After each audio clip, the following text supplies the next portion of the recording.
प्रिय दर्शकों नमस्कार। एक बार फिर से उपस्थित हूं आप सबके सामने रविवार के कार्यक्रम में। अब जो आप लोगों को रविवार के कमेंट के माध्यम से जो सवाल आप लोग पूछेंगे उसका उत्तर मैं शाम वाले कार्यक्रम में दूंगा। पहले ये सुबह में देता था, बहुत कम लोग देख पाते थे। अब कुंडली विश्लेषण का जो कार्यक्रम है वो सुबह में आज भेजा गया है। आप अगर देखना चाहते हैं कि किसकी कुंडली चुनी गई है तो जरूर ही सुबह वाला कार्यक्रम देख लिया करिए। नवमांश कुंडली का विश्लेषण और दशमांश कुंडली का विश्लेषण मैं रविवार को नहीं करता, शनिवार को रात्रि में करता हूं और शुक्रवार को उसी कुंडली का पहला हिस्सा जाता है। क्लियर है? पहला सवाल इस कार्यक्रम का। बहुत अच्छी बात है कि आप लोगों ने मेरी बात मान ली और अपने सवाल मुझे भेजे हैं और मुझे बड़ा ही सुख होता है जब आप लोग मुझे भरोसे में रख करके मुझे सवाल पूछते हैं। बहुत अच्छी बात है। शुरू करते हैं आज का कार्यक्रम और सबसे पहला सवाल है पीयूष मोरे जी का। इन्होंने पूछा है, लिखा है संडे क्वेश्चन में, 6 ग्रहों की दृष्टि लग्न पर हो और बाकी के 3 लग्न में ही बैठे हों, मतलब सभी ग्रहों का प्रभाव लग्न पे हो गया। कन्या लग्न में ही चंद्र मंगल राहु बैठे हैं और 6 ग्रहों की दृष्टि है। 6 ग्रहों की दृष्टि में संभवतया अगर कन्या लग्न की बनेगी कुंडली तो हो सकता है गुरु लग्न से देखते हो या सप्तम से देखते हो, लग्न को देखते हो तो नवम से देखते हो या सप्तम से देखते हो या फिर पंचम भाव से देखते हो। मतलब कहीं से भी कन्या लग्न की कुंडली में लग्न पे गुरु की दृष्टि है। और लग्न में कौन बैठा है? आपने कहा कि लग्न में ही चंद्रमा और मंगल राहु के साथ बैठे हैं। बहुत अच्छी बात है कि कन्या राशि और कन्या लग्न है। और बहुत अच्छी बात यह है कि आपकी कुंडली में ध्यान से समझने वाली बात है कि तीसरे भाव का अधिपति भी लग्न में बैठा है, मतलब वृश्चिक राशि का अधिपति। अब जरा ध्यान से समझिएगा तो आपकी कुंडली में चंद्र मंगल योग तो लग्न में बैठ गया और गुरु की दृष्टि लग्न पे पड़ गई, यानी कि गुरु ने चंद्रमा को भी देख लिया, गुरु ने मंगल को भी देख लिया। ऐसी अवस्था में व्यक्ति के बात करने का तरीका बड़ा अच्छा होता है, उसका कम्युनिकेशन बहुत अच्छा होता है, उसके संचार बड़े अच्छे होते हैं, उसका वाइवा बड़ा अच्छा होता है। ऐसी अवस्था में व्यक्ति को नौकरी मिल जाए, पद मिल जाए, क्योंकि अब वहां पे सूर्य भी देख रहे हैं। इसका मतलब होगा कि अगर बाकी के 6 ग्रह देखेंगे तो सूर्य आपकी कुंडली के सप्तम भाव में बैठे हैं। शुक्र भी जन्म कुंडली में सप्तम भाव में बैठे हैं और बुध भी सप्तम भाव में बैठे हैं। तो सूर्य बुध शुक्र भी जब जन्म कुंडली के सप्तम भाव में बैठ करके और गुरु भी अगर हो सकता है कि बैठे हों तो ये अवस्था बहुत सारे कंफ्यूजन को भी क्रिएट कर सकती है बाबूजी। इस वजह से बहुत ही भ्रामक नहीं होना है। लग्न में राहु चंद्रमा और मंगल को देकर के युद्धेषण की स्थिति बनाता है निर्णय लेने से पहले, क्योंकि चंद्रमा और बुध तब केंद्र में आ जाएंगे। तो चंद्रमा और बुध जब केंद्र में आएंगे और लग्न में राहु और मंगल का प्रभाव, ऐसी अवस्था में व्यक्ति के निर्णय लेने की क्षमता प्रभावित न हो। कोई भी निर्णय लेने से पहले अवश्य ही बहुत गंभीरता से विचार करिएगा और कोशिश करिए भगवान शिव की पूजा करने की, क्योंकि गुरु और चंद्रमा, सूर्य और चंद्रमा, आपको यश अवश्य मिलेगा। चंद्रमा के ऊपर अगर सूर्य की दृष्टि हो तो व्यक्ति यशोवान होता है, कीर्तिमान स्थापित करता है, विख्यात होता है और प्रबुद्ध होता है। साथ ही साथ धार्मिक और यशस्वी होने के साथ साथ, महत्वाकांक्षी के होने के साथ साथ, चिंतित रहने के साथ साथ, किसी न किसी तरीके से माथे से दर्द से और दंत रोगी होने के साथ साथ बेवजह की बातों में अपनी ऊर्जा का क्षरण भी करता है और महत्वाकांक्षी भी होता है। ऐसी अवस्था में कन्या लग्न की कुंडली में गुरु की दशा, सूर्य की दशा, बुध की दशा और साथ ही साथ चंद्रमा की दशा, मंगल की दशा भी अच्छी जाने वाली होती है। पर यह स्थिति तब लागू होगी जब बाकी के अन्य वर्ग चार्ट में भी इन ग्रहों की स्थितियां अच्छी बनती हों। क्लियर है? पीयूष जी, कार्यक्रम हमेशा ही देखा करिएगा और कभी छोड़ के ना जाइएगा। अब दूसरे सवाल पे आते हैं। दूसरा सवाल है रविवार का सवाल। बहुत अच्छी बात है कि आप लोगों ने लिख दिया है, बहुत बढ़िया।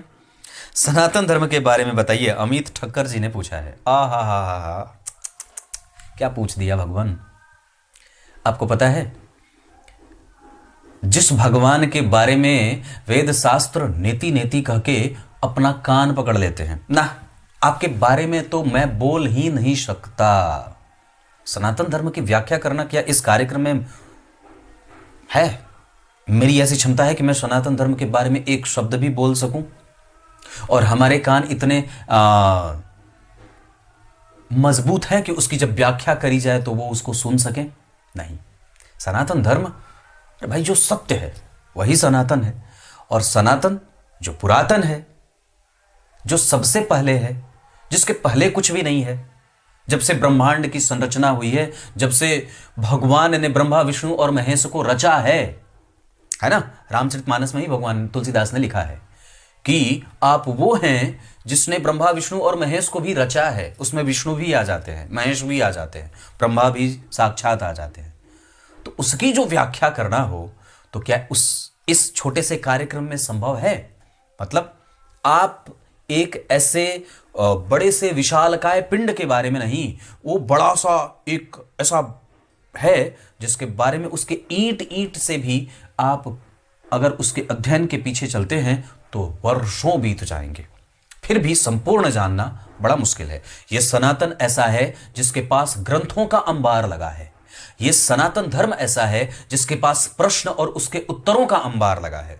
यह सनातन धर्म ऐसा है जिसमें नियम और कानून का अंबार लगा है। यह सनातन धर्म ऐसा है जिसमें मर्मज्ञों का अंबार लगा है। यह सनातन ऐसा है जिसमें संरचनाओं का अंबार लगा है। यह सनातन ऐसा है जिसमें हिंसा बिल्कुल नहीं है, अहिंसा के पाठ पढ़ाए जाते हैं। यह सनातन ऐसा जिसमें प्रत्येक सवाल का उत्तर है। यह सनातन ऐसा है जिसमें प्रत्येक लोगों की पूजा की जाती है। यह सनातन ऐसा है जिसमें हर एक चीज और हर एक चरित्र का बड़ा ही वृहद चिंतन किया गया है। यह सनातन है। बाकी के जितने भी धर्म हैं उसमें ना तो उतने सवाल हैं और ना तो उनके पास ग्रंथ हैं। उनके पास ग्रंथों की कमी है। उनके पास लोगों को उत्तर देने का ना तो सवाल है, सवाल तो हैं पर उत्तर नहीं है। यह सनातन धर्म की विशेषज्ञता है कि यहां सवाल भी है लोगों के दिमाग में और उसका संपूर्ण समुचित उत्तर भी है। ब्रह्मांड कैसे बना, जल की उत्पत्ति कैसे हुई, भगवान कैसे धराधाम पे आते हैं, लीला क्यों करते हैं, नाटक क्या है, उनका चरित्र क्या है, चिंतन क्या है, कैसे किया जाता है, विधि क्या है, जीने की कला क्या है, विकसित होना किसे कहते हैं, बुद्धि किसे कहते हैं, मन क्या है, पवित्र क्या है, पवित्रता क्या है, पूजा पाठ संकलन आदि आदि सारी चीजें जहां हैं वो सनातन है। बड़ी गंभीर है जिसको हिलाना, और हिलाने के लिए कितने लोग हिल गए है ना बात। आप जरा विचार करके देखिए कि कौन कौन सी सभ्यता विकसित हुई यहां पे। ग्रीस, पता नहीं, मुझे तो याद भी नहीं है। इतनी सभ्यता आई और गई, पर आज भी वही सनातन वहीं का वहीं खड़ा है। आप लोगों को पता है कि कितने लोग हमारे खिलाफ हमारे सनातन धर्म को दकियानूस बोल करके और दोगलेपंथी की चाल चल के इसको कमजोर करने के लिए छोटी छोटी ओछी हरकतें करते हैं, छोटी छोटी ओछी हरकतें करते हैं। पर जरा सोच के देखिए कि कुल्हाड़ी किस पे चलाई जाती है? जो विशाल वृक्ष होता है उस पे ही ना, पर वो टूटेगा नहीं। उसकी जड़ कहीं ना कहीं विद्यमान होती है। उसकी जड़ कहीं ना कहीं विद्यमान होती है। इसमें विधि है, इसमें तप है, इसमें ज्ञान है, इसमें सिद्धियां हैं, इसमें वैराग्य है, इसमें यज्ञ है, इसमें दान है, इसमें भूमि का सदुपयोग है, उसमें वृक्षों की पूजा है, इसमें जीवों की आराधना है, इसमें देवताओं के लिए निमित्त मंत्र हैं, इसमें यज्ञ और अनुष्ठान है। वही सनातन है। अब क्या कहूं? आइए अगले सवाल पे आता हूं। बहुत अच्छा सवाल है। अगला सवाल आशुतोष बिहारी जी का है। रविवार का सवाल बहुत बढ़िया है। देखिए ना, यहां पे भी इन्होंने लिखा है सिंह लग्न के लिए योग कारक ग्रहों के बारे में फॉर संडे।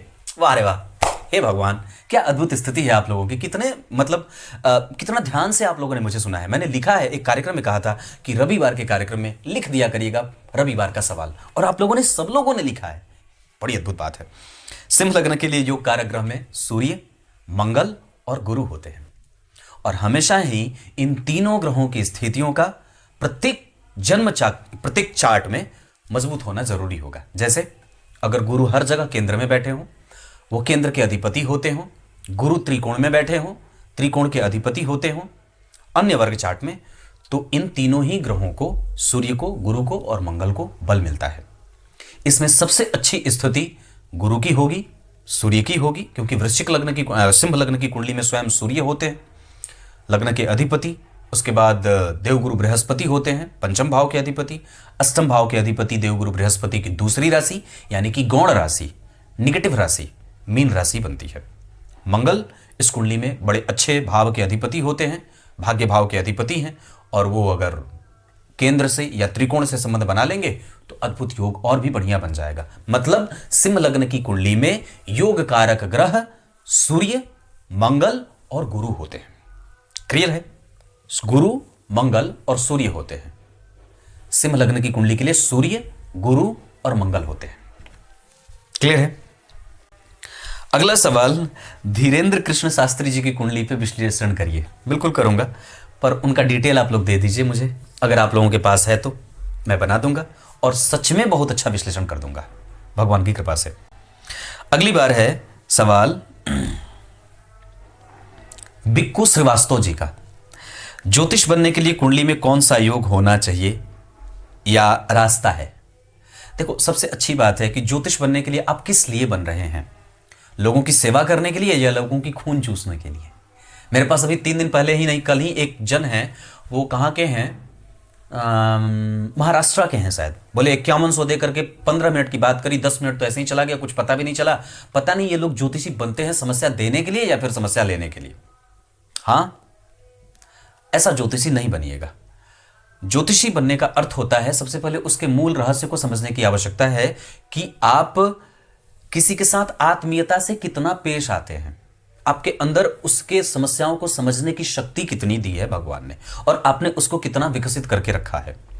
उस व्यक्ति को समझना, उस व्यक्ति के व्यवहार को समझना, उसके समस्या के तह तक जाना, और जितना ज्यादा हो सके ग्रह को टटोलना कि क्या कारण है कि व्यक्ति के सामने ऐसी समस्या बनी है। पहले कारण को ढूंढना है, उसके उपरांत विभिन्न वर्ग चार्ट से जब आप ये सवाल का उत्तर ढूंढ लेते हैं कि इस समस्या का ये कारण है कि व्यक्ति को ऐसे जूझने की आवश्यकता पड़ी, और ये अध्ययन जितना ही गहरा होगा उतने ही आप श्रेष्ठ ज्योतिषी बनेंगे।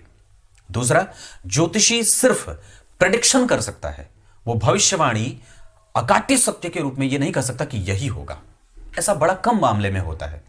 पर हां, वो कुछ ग्रह नक्षत्रों को देख करके, ग्रह के गोचर से देख करके एक अंदाज लगा सकता है, एक अंदाजा लगा सकता है कि देखो बाबू ऐसा हो सकता है, तो ऐसा ना हो इस वजह से आप ये कर लीजिए। और ज्योतिषी बनने के योग में सूर्य और बुध बड़े अच्छे होने चाहिए, देवगुरु बृहस्पति और शनि सबसे ज्यादा महत्वपूर्ण शनि होंगे, क्योंकि लग्न में, धन में और अष्टम में बैठ करके वो ज्योतिषी और ज्योतिष के क्षेत्र में रुचि पैदा करने वाले ग्रह के रूप में हो जाते हैं। तो गुरु, शनि, सूर्य और बुध, ये ग्रह अगर आपकी कुंडली में बलवान होकर के युति में या फिर कैसे भी संबंध बना करके बैठे होंगे तो ज्योतिषी बनना आसान हो जाता है। दूसरा, अपने वर्ण के आधार पर ही हमें कोशिश करना चाहिए कि हम अपने व्यापार, व्यवसाय या अपने धन अर्जन के क्षेत्र को चुने।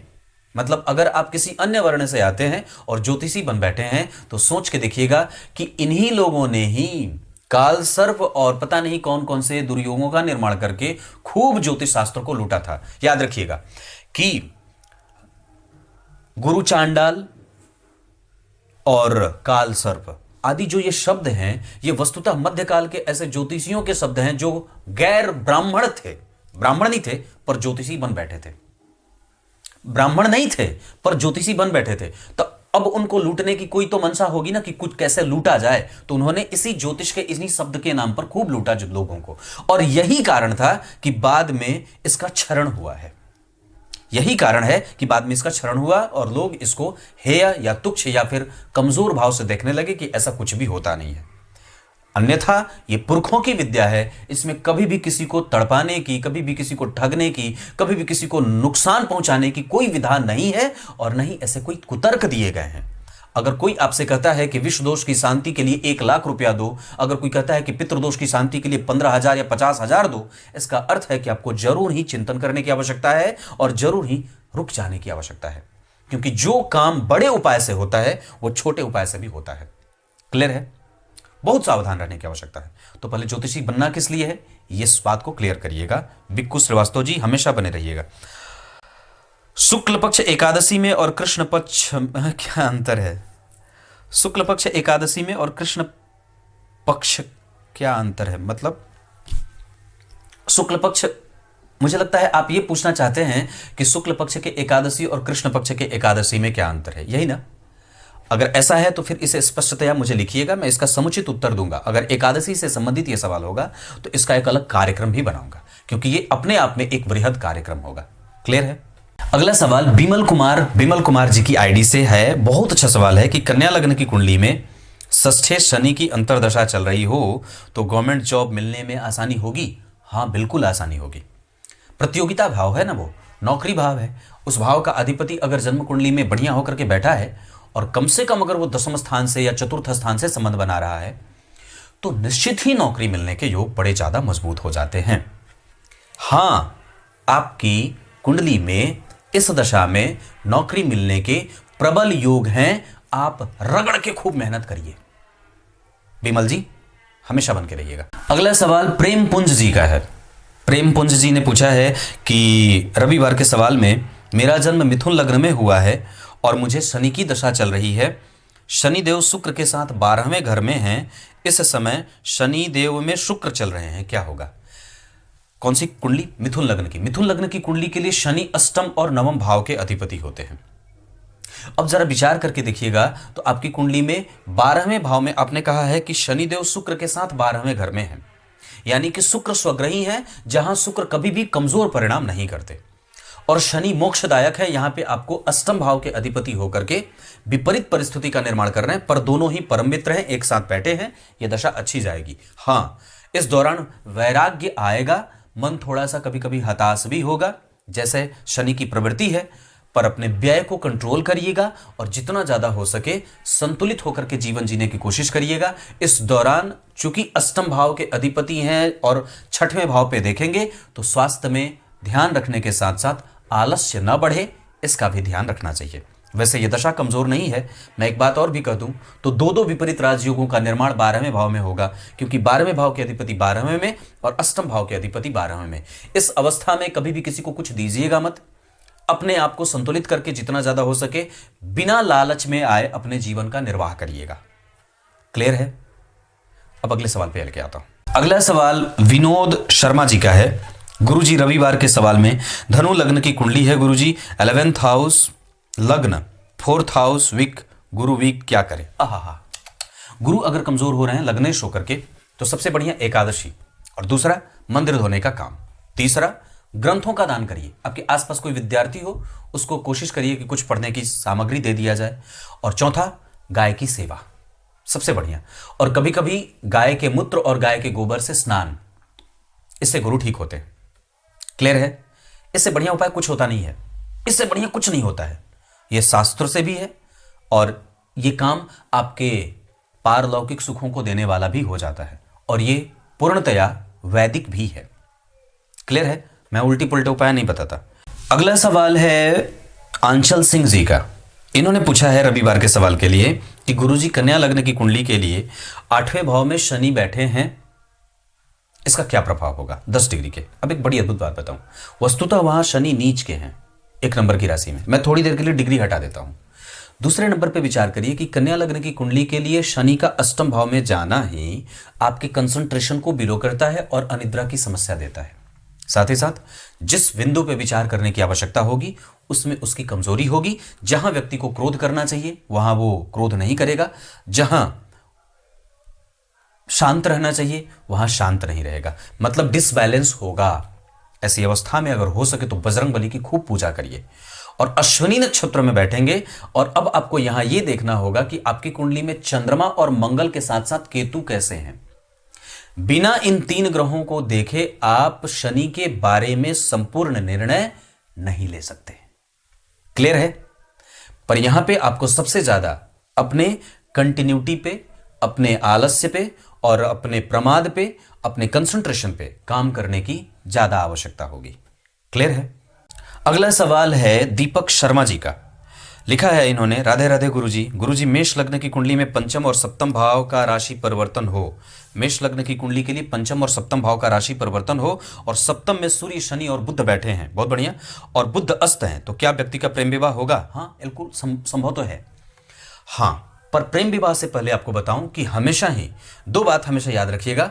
प्रेम विवाह का अर्थ यह होता है कि किसी भी तरीके से संस्कारों का दोहन न हो। अगर आप प्रेम करेंगे तो उसको मुक्त उससे होंगे नहीं, क्योंकि आपको जीवन की सबसे प्यारी वस्तु जो मिल गई है। अब जीवन का अर्थ होता है जीवन से मुक्त होना, मोक्ष की प्राप्ति कर लेना, इच्छाओं का दमन हो जाना, इच्छाओं का शमन हो जाना। पर प्रेम विवाह की सबसे बड़ी समस्या ये होती है कि व्यक्ति अब उस वस्तु से या उस व्यक्ति से चिपक जाता है, अब वो छूटता नहीं है। इस स्थिति में वास्तव में जीवन का असली अर्थ गुम हो जाता है और आप उस व्यक्ति से चिपक जाते हैं। फिर आपके जीवन का वास्तविक मर्म और वास्तविक जीवन का वास्तविक लक्ष्य भूल जाते हैं। पर बात शास्त्रों में क्या है कि रोटी और बेटी हमेशा ही बड़ी सावधानी से उठाने की आवश्यकता है।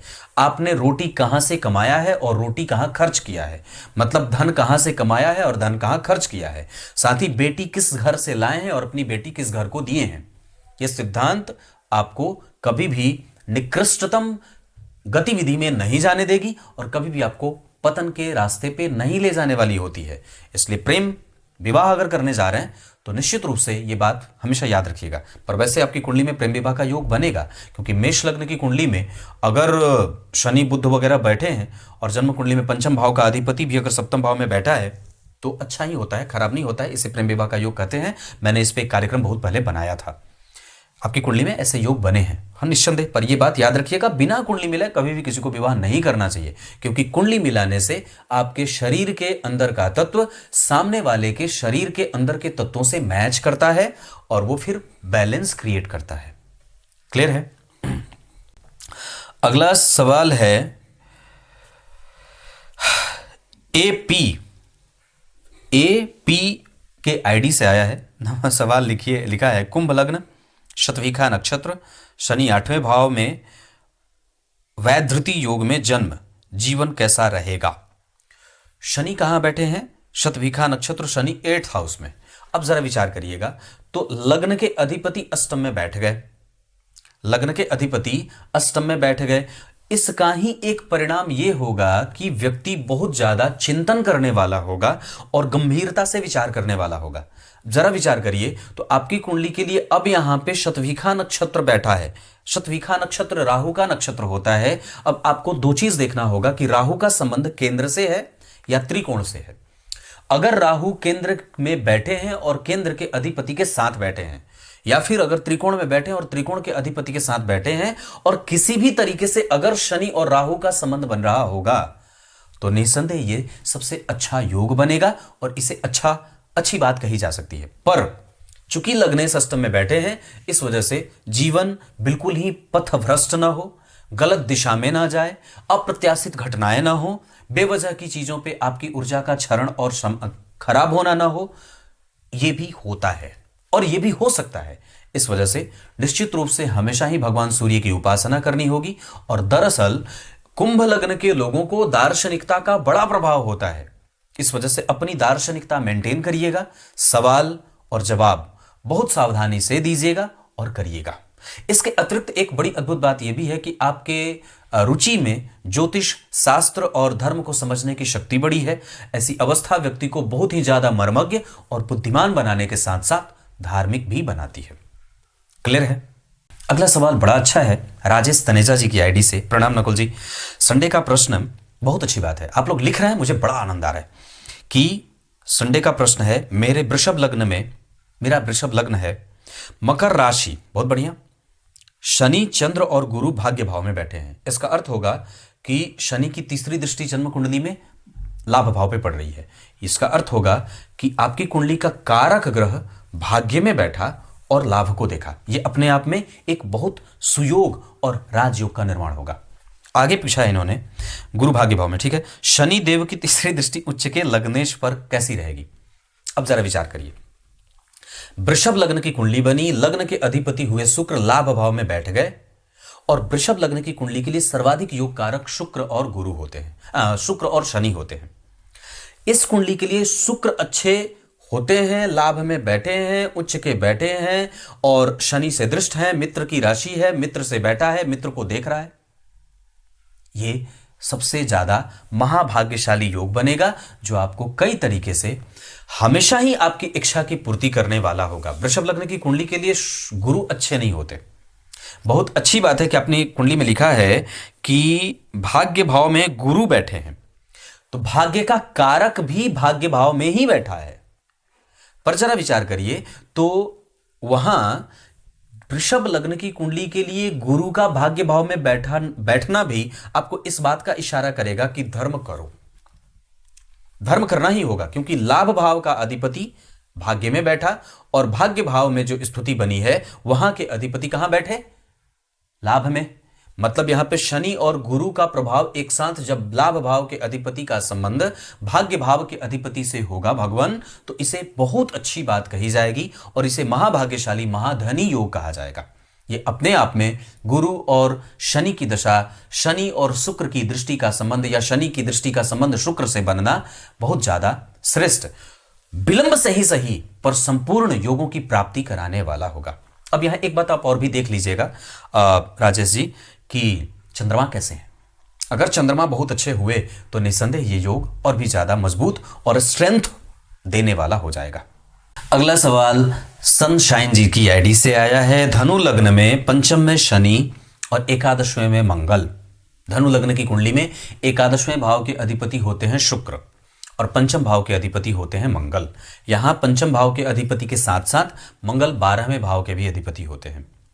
पंचम भाव में शनि नीच के होंगे, इस वजह से चूंकि धन और पराक्रम के अधिपति होकर के पंचम में नीच के होंगे तो संतति से संबंधित समस्या पैदा करेंगे।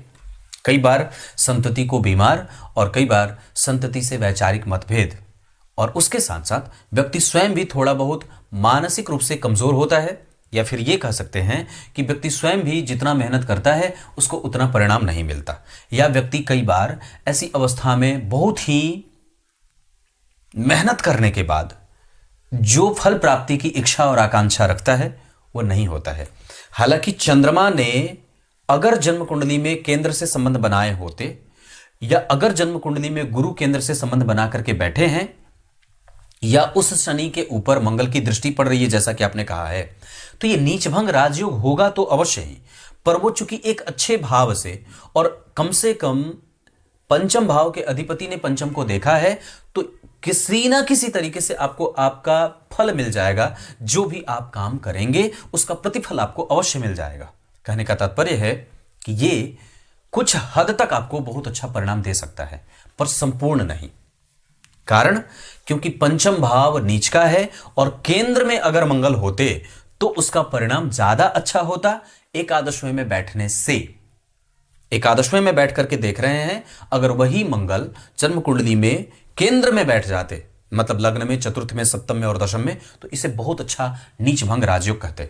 या फिर वही शनि के साथ वहीं बैठ जाते, अद्भुत योग और भी ज्यादा बन जाता। अगर डिग्री में और भी ज्यादा क्लोज हो जाते तो इसे और भी ज्यादा उच्चतम स्तर का नीच भंग राजयोग कहते।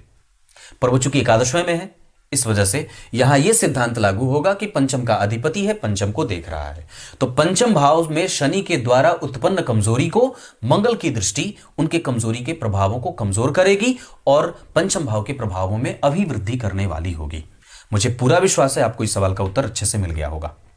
अब अगले सवाल पे आते हैं। अगला सवाल बहुत अच्छा सवाल है और बहुत ही महत्वपूर्ण भी है। मिस्टर रोहित ने पूछा है। जय श्री कृष्ण श्रवण। एक और भी मेरे चैनल के लोगों की बड़ी अच्छी बात है कि वो जब कभी भी मुझे फ़ोन भी करते हैं या व्हाट्सएप पे भी लिखते हैं तो जय श्री कृष्ण सबसे पहले लिखते हैं।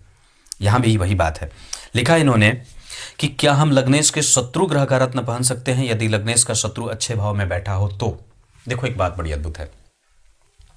सबसे पहले रत्न धारण करने से पहले दशा को देखिए कि कौन सी दशा चल रही है। दूसरे नंबर पे जो ग्रह का आप रत्न धारण करने जा रहे हैं वो आपकी कुंडली में लग्न में कैसा है, नवांश में कैसा है, दशमांश में कैसा है, संतान के लिए कैसा हो रहा है, माता पिता के लिए कैसा हो रहा है और अल्टीमेटली D60 चार्ट में वो कैसा है। इसके बाद वर्तमान की दशा से उसका संबंध कैसा है। मतलब अगर आप शुक्र की दशा आपके ऊपर से अगर चल रही है और धनु लग्न की कुंडली है तो सूर्य का रत्न धारण करने से पहले थोड़ा विचार करना चाहिए। जब तक सूर्य की स्थिति प्रत्येक वर्ग चार्ट में बहुत अच्छी ना हो तब तक रत्न धारण करने से बचना चाहिए। दूसरा, अगर कारक ग्रह का रत्न धारण करने चलते हैं तो अवश्य ही धारण कर सकते हैं, पर उसके शत्रु की अगर किसी भी रत्न के बारे में अगर विचार कर रहे हैं तो आपको यह नहीं देखना है कि वो कहां बैठा है। उससे पहले आपको यह देखना है कि वो अन्य के वर्ग चार्ट में किस किस भाव का अधिपति बना है। अगर वो अच्छे भाव का अधिपति नहीं है तो रत्न धारण करने से रोक जाना चाहिए। नहीं धारण करना चाहिए। सिर्फ इस आधार पर कि नहीं कि वो अच्छे भाव में बैठा है, पर निश्चित रूप से ग्रह सिर्फ बैठ करके फल नहीं करता है, वो इस भाव से प्रभावित होकर के फल करता है कि वो कहां का स्वामी है। क्योंकि आपको सबसे ज्यादा अधिकार अपने ही क्षेत्र से निर्णय लेने का होता है। मैं ज्योतिषीय सवाल अच्छे से उत्तर दे सकता हूं, पर राजनीति और बाकी अर्थशास्त्र के सवाल बहुत उत्तर अच्छे से नहीं दे सकता। तो कहने का तात्पर्य है कि मैं कहां का अधिपति हूं और वो क्षेत्र कैसा है, उसके ही आधार पर तो ग्रह फल करेगा ना। अगर वो धन भाव का अधिपति है तो धन भाव पे उसके निर्णय ज्यादा चलेंगे वनिस्पत अगर वो पराक्रम भाव का अधिपति हो। अगर नहीं है तो कहने का अर्थ है कि अगर वो अच्छे भाव का अधिपति बन रहा है और अच्छे भाव में बैठा है तो आप निश्चित रूप से उसका रत्न धारण कर सकते हैं। लेकिन अगर वो अच्छे भाव का अधिपति नहीं है, ऊपर से शत्रु भी है, कम से कम उसकी मूल त्रिकोण राशि कम से कम अगर एक अच्छे भाव में बन जाती है तो कुछ हद तक निश्चित रूप से उसका रत्न धारण किया जा सकता है। पर वर्तमान की दशा, अन्य वर्ग चार्टों में उसकी स्थिति और उसके पोजीशन में शनि मंगल राहु केतु का प्रभाव कैसा बन रहा है, ये सब चीज देखने के बाद ही रत्न धारण करना चाहिए। क्लियर है? समझ में आ गई होगी समझ में आ गई होगी ये बात। अब अगले सवाल पे लेके आता हूं। अगले सवाल की तरफ बढ़ते हैं। क्या सत्यनारायण पूजा में स्त्री नहीं बैठ सकती? ऐसा किसने कह दिया? बिल्कुल बैठ सकती है, और निश्चित रूप से प्रत्येक सनातनी के घर में सत्यनारायण भगवान की पूजा होनी चाहिए। बिल्कुल ही बैठ सकती है, 100% अवश्य ही बैठना चाहिए। उपवास करिए, भगवान ठाकुर जी की पूजा करिए। इससे अच्छी बात और क्या हो सकती है कि आपके घर में अगर सनातन धर्म के पुरोधा भगवान नारायण की पूजा ही नहीं होगी तो फिर किसकी होगी और कौन करेगा? महिलाएं ही तो करती हैं, माता बहनें ही करती हैं। निश्चित रूप से करना चाहिए। एक सवाल तो बड़ा अद्भुत है, पर वो बहुत बड़ा लिखा है इन्होंने। मिर्ची क्वीन मंगला, पंडित जी आपकी बात सीधी और सहज होती है, समझ तो आती ही है, लेकिन मुझे ये पूछना है आपसे कि अभी मेरी गुरु की दशा अप्रैल 2023 से चालू होने वाली है, ठीक है। मेरी राशि वृषभ है, लग्न मकर है, ठीक है। गुरु कुंभ राशि से मतलब दूसरे घर में, एक तो वक्री हैं, ऊपर से अकेले हैं, ठीक है। और गुरु पर ना कोई शुभ ग्रह की दृष्टि है, ना ही कोई पाप ग्रह की दृष्टि है, ये भी ठीक है। मकर लग्न में अकारक तो हैं ही, तो अभी मेरी आने वाली गुरु की दशा कैसी जाएगी? इसका उत्तर मैं यही दे देता हूं। मकर लग्न की कुंडली के लिए 12वें और तीसरे भाव के अधिपति होने के साथ ही अगर गुरु के ऊपर किसी एक ग्रह की दृष्टि पड़ जाती तो निश्चित रूप से गुरु और भी ज्यादा संतुलित हो जाते। अगर उनके साथ आपने जैसा लिखा है कि गुरु कुंभ राशि से हैं, मतलब दूसरे घर में, और केले हैं, वक्री भी हैं, पर उनपे किसी शुभ ग्रह की दृष्टि नहीं है, तो एक काम करिए, आप सबसे पहले यह विचार करिए कि आपकी कुंडली में शनि की स्थिति कितनी मेंटेन कर रही है और शनि कितने मजबूत हो रहे हैं। वैसे एक बात बता दूं कि गुरु अच्छे भाव के अधिपति नहीं होते हैं, फिर भी गुरु की दशा अच्छी जाएगी। अब आपको यह देखना होगा कि वक्री हैं तो कितने डिग्री पे हैं। अगर 20 डिग्री से ऊपर वक्री हैं तो निसंदेह उनकी दशा धनदायक होगी। आगे बढ़ता हूं। क्योंकि राहु की दशा में मैं डिवोर्स का दुख झेल चुकी हूं, पूरी तरह से टूट चुकी हूं। मेरी उम्र भी फिलहाल 37 है। डिवोर्स के बाद मैं पूरी तरह से अकेली हो गई हूं। मेरी लव मैरिज हुई थी। लो हंस रहा हूं आपकी गलती पे। मैंने हर बार यह बात कही है, धनबाद की ही घटना है। प्रेम विवाह किया था और मार के जबड़ा तोड़ दिया था अपनी ही पत्नी का। प्रेम विवाह के मामले बाद में कुतर्क ही होता है। यहां भी देखो सामने ही पढ़े, मैंने तो पढ़ा भी नहीं था।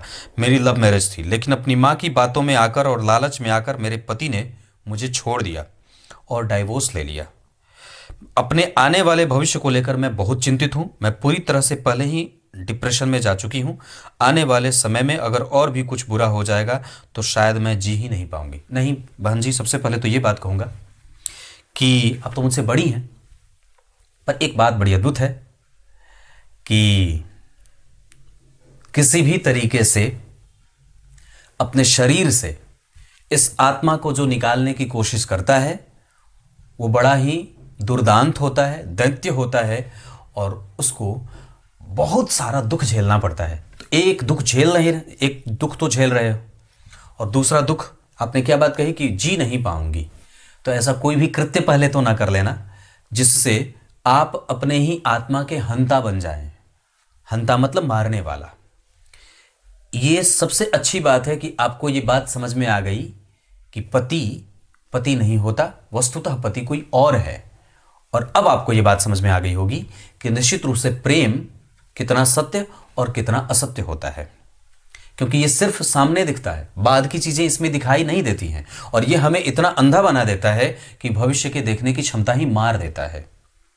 पर आपकी कुंडली में अगर अभी गुरु की दशा चल रही है, इसका सदुपयोग करिए, एकादशी का व्रत करिए, भगवान तुलसीदास के द्वारा रचित रामचरितमानस का पाठ करिए, विष्णु पुराण आदि का ग्रंथों का अध्ययन करिए, जितना ज़्यादा हो सके मंदिर की सेवा करिए, ठाकुर जी की सेवा करिए और भगवत नाम में अपने आप को लीन रखिए। अत्यधिक संख्या में नाम जप करिए।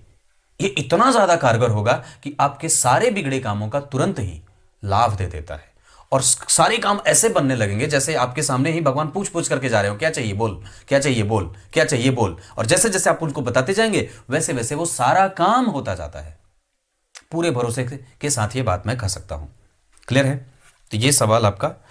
अगला सवाल है एस त्रिवेदी जी ने पूछा है, रविवार का प्रश्न, परिवार के स्वर्गवासी हुए सदस्यों की तस्वीर पर तुलसी जी या कोई अन्य माला पहला सकते हैं क्या?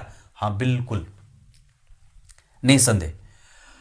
तुलसी का तो नहीं, पर निश्चित रूप से अन्य मालाएं, जैसे वो होता है ना गोल वाला, उसको कुछ बोलते हैं लाल रंग का, वो भी आप उसे चाहें तो अवश्य पहना सकते हैं। और हाँ जी बिल्कुल पहना सकते हैं। एक सवाल और भी है यहाँ पे, याद रखिएगा, जीवित व्यक्ति को अवश्य ही अपने गले में तुलसी और रुद्राक्ष धारण करना चाहिए और कोशिश करनी चाहिए कि भोजन, भजन और चिंतन और जीवन यापन जितना ज्यादा हो सके शुद्धतम तरीके से हो। तुलसी का माला हमेशा ही गले में धारण करने से ठाकुर जी प्रसन्न होते हैं और उनकी कृपा बनी रहती है। माथे पे चंदन का टीका, माथे पे तिलक हमेशा ही विराजमान रहे तो व्यक्ति साक्षात और स्वर्ग को ही नहीं बैकुंठ धाम को जाता है। किसी भी स्थिति में आपके माथे का तिलक कभी भी नष्ट और खत्म नहीं होना चाहिए। वो हमेशा रात को 2 बजे भी अगर जग रहे हो और माथे का तिलक अगर मिट गया हो, उसी समय जग करके उसे लगा लीजिए। हां, कब जाने कौन निकल जाए इस धरती से, इस वजह से वो पता चलेगा कि हाँ ये भगवान का पार्षद है, भगवान का भक्त है, भगवान में जुड़ा हुआ है, ये उसकी निशानी है। इस वजह से हमेशा इस बात को याद रखिएगा, गले में तुलसी की माला, भले सोने की माला चले ना चले पर तुलसी की माला अवश्य चलेगी। और शिव जी की पूजा करते हैं, इस वजह से रुद्राक्ष की माला भी धारण करिए और निश्चित रूप से अपना भोजन शुद्ध बना करके रखिए, फिर तो आनंद ही आनंद है। पर हाँ, ऐसे आपने जो सवाल पूछा है उसका अर्थ हाँ में ही जाता है। अंतिम सवाल युगांबरा उपाध्याय जी का है, मेरे 10th हाउस में राहु गुरु के नक्षत्र में, बाप रे बाप बहुत बढ़िया होता है, और गुरु बुध के नक्षत्र में, बहुत बढ़िया, और बुध राहु के नक्षत्र में। ये तो त्रिकोणात्मक हो गया, तीनों ग्रहों का संबंध हो गया। मैंने इस पे कार्यक्रम बनाया है कुंडली विश्लेषण में कि अगर A बराबर B और B बराबर C हो जाए, एक नक्षत्र दूसरे ग्रह में और दूसरा भी तीसरे के, और ये मिल रहा है कैसे? आपने कहा कि गुरु राहु के नक्षत्र में और गुरु बुध के नक्षत्र में और बुध राहु के नक्षत्र में, तो ये तीनों बुध राहु का संबंध हो गया। ये व्यक्ति को बहुत ज्यादा करियर के मामले में प्रोफेशनलिज्म देता है, मजबूती देता है, धनवान बनाने के साथ साथ दिमागी बनाता है। बहुत बढ़िया, अद्भुत होता है। अब कुछ इसी तरीके से आज के कार्यक्रम का समापन करते हैं, तब तक के लिए इजाजत दीजिए। मैंने सवाल का उत्तर कैसा दिया है अवश्य बताइएगा, कैसा लगा कार्यक्रम, और अपना सवाल अवश्य प्रत्येक दिन लिखा करिए, रविवार का सवाल वहां लिख दीजिएगा। तब तक के लिए बहुत बहुत नमस्कार।